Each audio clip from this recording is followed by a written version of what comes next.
They settled for the last and final race tonight here at the San Lazaro Leisure Park. We have bombs as expected. Break quickly at the start.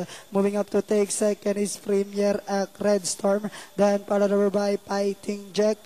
God is Good. Next online played again. Real Magics. Then moving up down on the inside is entry number 3 Clash McCall. Then followed over by Queen of Gaia. And going along for the first turn, we have Bombs on its favorite position as the pacemaker, maintaining a 4 lengths lead. Premier Act in second. Red Storm is down in third, then followed over by Real Magic. Fighting Jack moving upon the outside. Sovereign Dancer. Next online, Queen of Gaia. Cash McCall played again. God is Good. Then comes Deep Packets, Barang Bukid, while entry number 10 Ride the Lightning is in behind them. And at our turn, we have Bombs by about 2 lengths. Moving up now in second is Red Storm.